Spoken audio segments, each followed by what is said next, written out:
this reflection and preview of Stave 4 of A Christmas Carol, The Wordless Power of a Phantom. Okay, so again, a quick summary of Stave 4 um, is it's because this ghost, it represents something entirely different. Even the beginning is entirely different. Staves 2 and 3 begin with Dickens beginning anew in bed, usually about a page, page and a half of him getting his bearings, figuring out what's going on. But the end of the previous stave ends with the gaunt children of want and ignorance, and stave 4 follows closely on stave three's heels.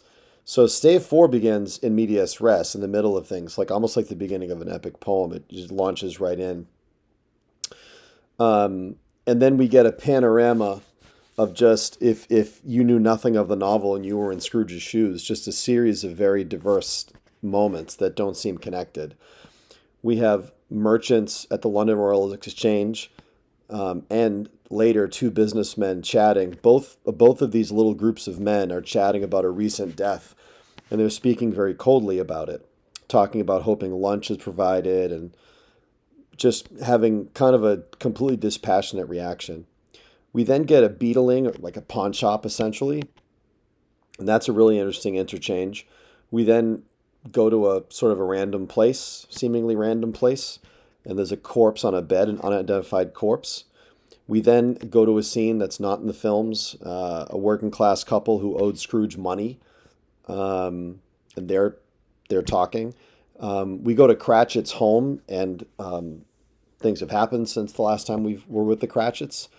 We then go to a sort of a climactic moment in a graveyard, and then Scrooge is in his bedroom at the end.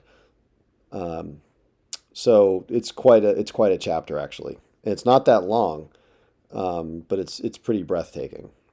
Okay, my question is, why is it important that this ghost doesn't speak? Jacob Marley speaks. In his words, chastise Scrooge. He sets up Scrooge's possibility of conversion through the presence of three other ghosts. Ghost of Christmas Past clearly talks and can be kind of snarky with Scrooge. Same with the Ghost of Christmas Present. This is different. Clearly kind of a spin-off of the Grim Reaper, who we don't think talks. I also think it's good for lots of reasons. It definitely, his silence makes him scarier, number one. And I think number two, his silence forces Scrooge to think out loud differently and to process what he's seeing differently. And I think he's ready to do that in a way that he's not earlier. So I think it's the perfect ghost for silence. But it'd be interesting, journal about this. Why do you think he doesn't talk? There's probably other possibilities too. Okay. This might not look essential. So one of the elements of the greatest Dickens novels is what has been called the condition of England plot, where he would sort of encapsulate something essential about the state of England at this point, usually London. So we see this, vividly in Our Mutual Friend, which brilliantly opens with Lizzie Hexam and her father Gaffer Hexam trolling the Thames River for suicides that they then bring to the officials. I mean, it's just such a disturbing window into London life. We get it in David Copperfield, Great Expectations, Bleak House, on and on and on. And as little as A Christmas Carol is, there are these little snapshot windows of both family life of regular folks, what the streets are like. But this is the kind of shop that poor people would frequent. And a beetling shop, I guess a pawn shop would be the closest analog, but they would beat old materials and cloths to make clothes for poor people. But you'll see this shop also sells sort of other things. And Scrooge is brought by the ghost of Christmas future to this beetling shop. So here's the passage that I think is brilliant. Far in this den of infamous resort. So it's a really bad neighborhood, and in lower class neighborhoods, the pawn shops would be on the lower levels. There was a low-browed beetling shop below a penthouse roof where iron, old rags, bottles, bones, and greasy offal were bought.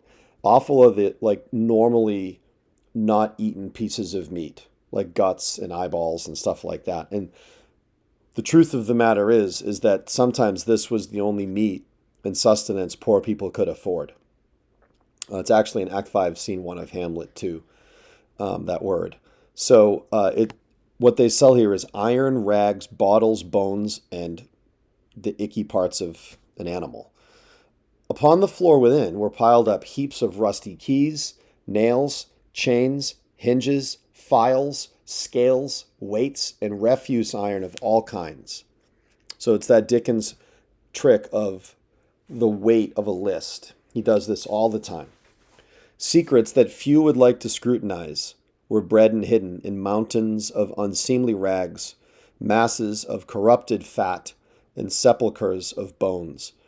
So it's seen as a sort of graveyard, a sepulcher. Except in this graveyard, we have rags, we have gross parts of animals, and we have bones themselves. So it's a graveyard of waste, basically. But it's not waste to the poor.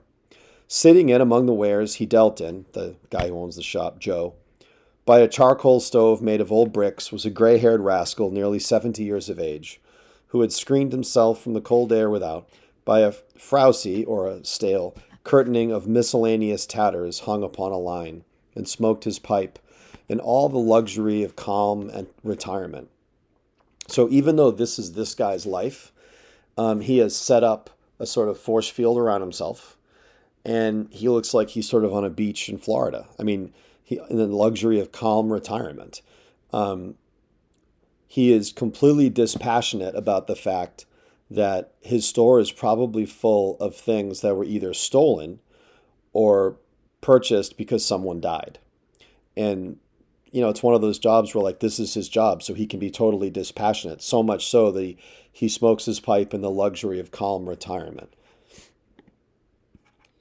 So why do I pick this? Well, Scrooge, later we'll realize these are that Joe is going through his things, that this is a woman who took Scrooge's bed curtains and stuff from his room and is selling them to Joe. But I just think there's Dickens, like Shakespeare, is aware of everyone. I mentioned in other videos that when Juliet fakes her death, the musicians are coming to play her wedding that day. They show up, find out she's dead, and the musicians just say, okay, it's a different gig, we'll play different songs. Like, Shakespeare's aware that there's a world out there that doesn't care about the emotions of Julia's death. It's just a different playlist for them. He's aware that when Ophelia dies, someone's going to need to dig the grave. He's aware that someone's going to need to open the gate at Macbeth's castle. Like, he gives these people life. Dickens is that way. Dickens is aware that if someone wealthy like Scrooge dies, his stuff's probably going to be taken and sold to a guy like this. And Dickens is a good enough writer that he pauses. He describes this guy's office. He describes him. We get a picture of him interacting with other people. We get how he talks. We get what he cares about. And we get the sort of tone of his life, luxury of calm retirement. So I just think what's interesting is you have an older person here going through a recently deceased older person's stuff pretty soon after this passage is over. I don't think Scrooge ever felt like he was in the luxury of calm retirement, as much luxury as Scrooge had access to. And I think that's interesting too. A curious vocabulary term is the word inexorable, which Dickens likes this word, not as much as he liked capacious, but he likes inexorable. And it means like unstoppable, unpreventable, right? And every time Scrooge would ask the ghost a question or something, the finger would continue. And it shows there's this sense of inevitability that no matter what Scrooge wants, this ghost is going to show him the things he wants to show him. And again, along with his silence, the word inexorable makes the ghost even more kind of scary in a way. Okay, I think it's time to talk about how Dickens writes dialogue. I teach Jane Austen's Pride and Prejudice, which is written in 1818, I believe. Dickens is writing A Christmas Carol in 1843. Those are two very different times. And the writers couldn't have led more different lives in many ways. Writing style is very different. So when I do creative writing borrowing from Jane Austen's writing style, it's no resemblance to this. Dickens comments on everything. So let's take a look. So think about your memory, your holiday memory, and think of a conversation during that memory between two people. And it's totally okay if you have to like reinvent some of this. It's not like you were recording it in real time. So give person one a name and person two a name. So person one for me is my little brother and person two is my mom. So just pause, take your time. Think of a bit of conversation between two people in this memory and assign someone person one and someone person two. Okay. Person one begins with the word no and says one sentence and then vividly describe a specific detail on this person's face. So pause the video, take your time, and do this. All right. No, he said. This is my example. No, he said, his devilish grin hinting at some greater mischief as yet unexplained. All right. Next, person two asks a question. So pause. Chris, my mother frozen in place, glaring at my 4-year-old brother. What did you do? Okay. Person one, my brother in this example, gives a brief answer to the question. So I just wrote nothing. Nothing. Right? You can use slang and dialogue. Dickens is a master at it. So you give your one answer question. All right. Person two asks a follow-up question. So in this case, it's my mom. After which you describe a physical action they do as they ask the question. The more vividly descriptive, the better. So pause.